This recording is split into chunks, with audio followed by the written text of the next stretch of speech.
Hello everyone, welcome to another episode of Music of the Week. Here I am wearing the only even vaguely Halloween related shirt that I have. I've got about 6 albums to go through, so I'm going to go through them and go as quick as I can. We begin with Amyl and the Sniffers and their new album Cartoon Darkness. This is a band from Australia, love me a good bit of Australia. This is a punky pub rocky sort of band, sort of in the similar vein of the Dune Rats, but bit more serious, I guess. I'm giving this one a B+. I think it's got some really good themes. About like social justice and big tech taking over, and also wanking. There is literally a song about the lead singer calling out boys for wanking to her. It's the first song on the album. I'm not kidding at all.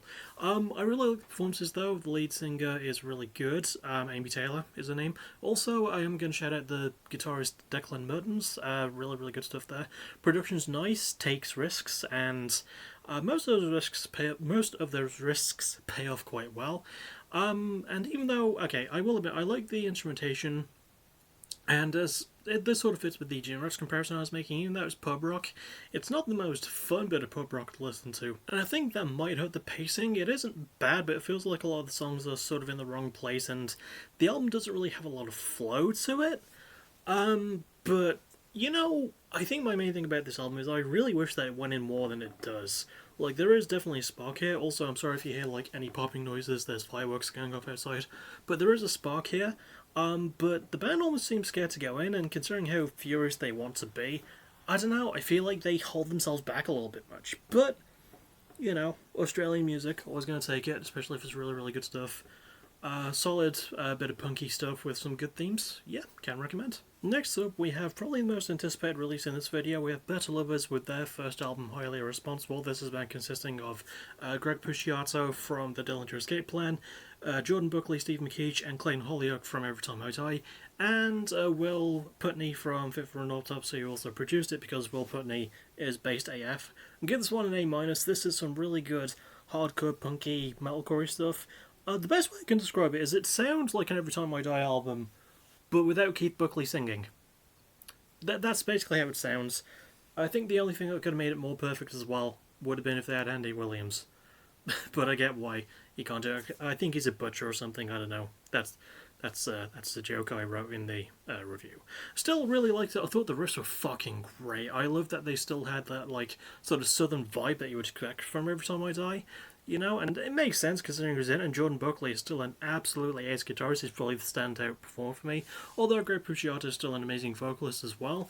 Even though I haven't really heard as much Dillinger Escape Plan or even Fit for an Autopsy as I have heard Every Time I Die, they're both still bands I quite like and quite respect, and Greg is still a great vocalist, smashes out the park.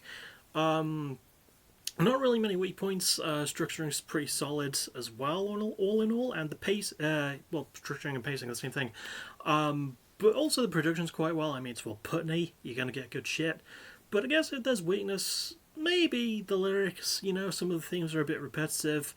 And it's really hard to find actually themes on what's on here. Maybe stuff about politics, maybe stuff about love, I don't know. And also I'm going to add this album to the pile of the second to last song being the best one, that song being At All Times. Seriously, why did it not close in At All Times? I mean, Love and Act of Rebellion is not a terrible closer, but it's not as good as At All Times. I'm just saying. But, again, with the absolute talent pool that you've got on display here, like Jordan and Will on guitar, Clayton on drums, Steve on bass, and excuse me, and Greg on vocals, you were going to get a great album anyway, and this album is fucking great, so give it a spin. Next, we have Fit for an Autopsy, fittingly enough, with their new album, The Nothing That Is. This is the second album I've heard by them, and their 7th album overall. I'm giving this one an A. And guess what? That's not the highest grade of the episode. Oh, no. Oh, that's going to come soon, and it's going to be good. But yeah, this is pretty solid stuff from Fit for an Autopsy. I guess if I had, a major complaint, maybe the lyrics. Maybe, because there's stuff that's really bleak about humanity's collapse and the uncertainty of the future. Yeah, kind of scary, kind of acts like it doesn't give a shit about you. But also kind of a mix. As much as I respect Will Putney as a producer, I feel like there's a bit too much attention given to the guitars, and it doesn't let the other stuff shine, especially the vocals, which are actually pretty great. I feel like they suffer a fair bit on this one though. but the riffs are still fucking good. I mean, the guitar solos especially are really, really good.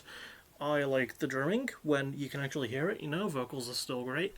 Really good performances from the band. Joe Badalano, Joey Bad as I call him, really good vocalist. Will Putney, still a really good guitarist along with the other two guitarists on the album. And overall, really good pacing, big and heavy stuff, and nice bits of melody to go with what's a deathcore album. You normally don't get it, but like it's something Fift'Authority have done before with their like proggy and posty stuff, and it just works really well, and it makes for an absolutely great album. But if I had like one major complaint, which I didn't really go over initially, I just realised that, is that it just kind of sounds like a Fit for an Autopsy album. Not that that's a bad thing, but and as I've said before, I don't mind it when bands do the same thing as long as the same thing is really fucking good, and this album is really fucking good. Next, and I have no clue if I'm saying this correctly, is Gairea, G-A-I-R-E-A, with their fourth album, Coma. And this one gets the A+, pretty much entirely across the board. This is a black metal group from Portugal, and seriously, I need to listen to more Portuguese metal because this album is fucking brilliant. So, the bleakness of the themes of Fit for an Autopsy's new album that I went over literally just one album before this one. This one also kind of has those, but it also actually has like a sense of hope near the end, which is something that the nothing that is was missing. It's really got good themes of like the human despair, the human condition, self-destruction, but has hope surrounding those themes. It's not completely like fuck my hair. Yeah, and riffs are fucking great. I love the sense of pacing that they drive as well. It's got a fantastic sound. The production is so big as well. It is fantastic, nicely dense, but it doesn't bury any of the elements that it's trying to bring up. It brings them up quite well. Great band work as well. Lead vocalist and guitarist Guilherme Enriquez, I hope I'm saying that correctly, stands out here. Love the projection he has on his voice. He can actually sing quite cleanly as well, but it's just like the sheer amount of melody that's on the sound itself that I think really elevates the album. And yeah, the pacing's fucking great too. Maybe a couple of songs could have slammed the brakes and slowed down a bit, maybe. And maybe it takes a while for the themes to feel as hopeful as they are. But I honestly have no huge complaints, and, well, except one. I need to listen to more fucking Portuguese metal now because of this, because this album's fucking great. Definitely my biggest recommend of the episode, spoiler alert. Yeah, I really like this one. And absolutely recommend it. Go listen to it when you get 15 minutes and some change, it's really good. Next we have Kids in Glass Houses and their fifth album, Pink Flamingo. It's also their first album in 11 years. And this one gets the lowest grade of the episode, which is a nice and shapely C+. I was never a big super fan of these guys. I know that they broke up. I didn't know, that their last album was 11 years ago, though. Christ. I thought it was alright for the most part. The band are still pretty good. They tried to have charm. Guitarist Ian Mahanty, who also produces the album, is probably the best performer on the album, although Aled Phillips is still a pretty decent vocalist, but it is Ian Mahanty who stands out with his guitar work. The band still kind of work well together, and they're actually trying to sound a bit mature, but they still have that charm that they never really lost, I remember listening to them in the heyday and just finding that they do have that charm. They're quite an endearing group when they want to be. And that's sort of around on here.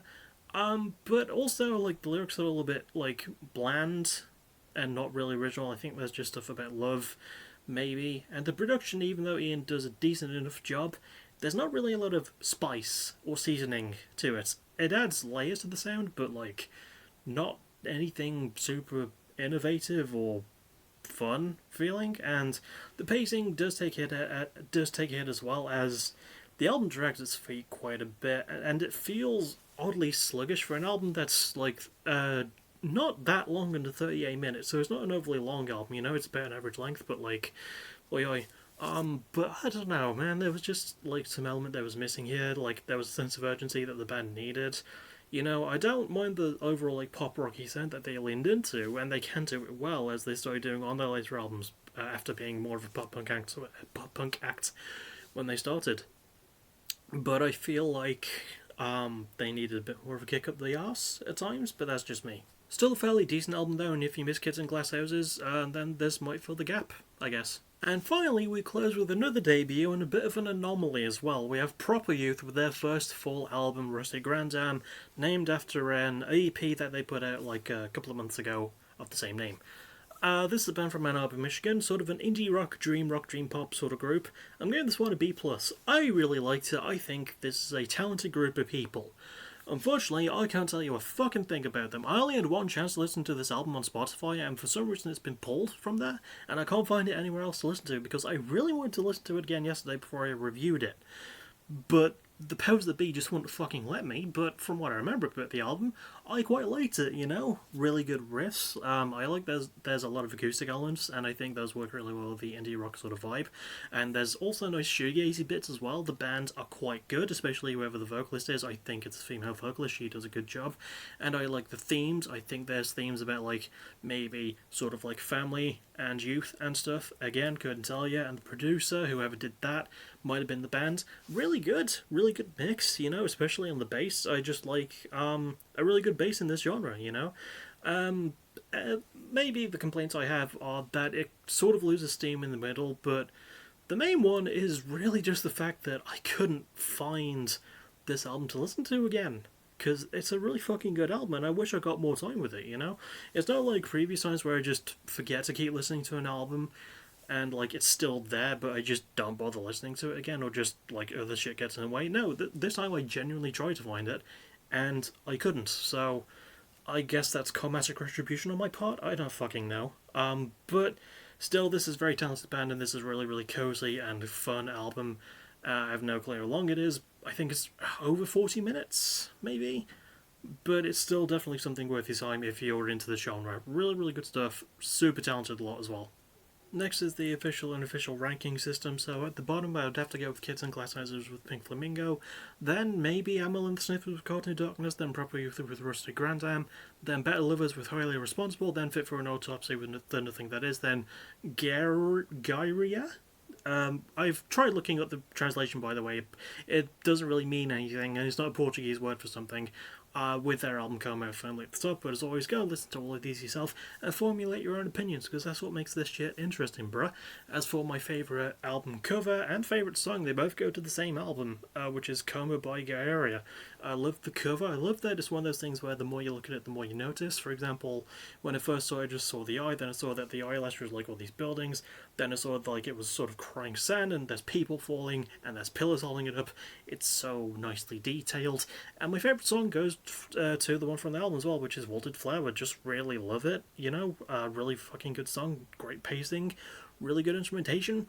Not really any complaints about it at all, because it's a fucking good song. It's a fucking great album too. That'll about do it for me. The next thing I'll see you for, or you'll see me for, depending on who sees who first, is the Go Home show for Defy the Gods tomorrow night, and then on the 8th of November, Defy the Gods itself.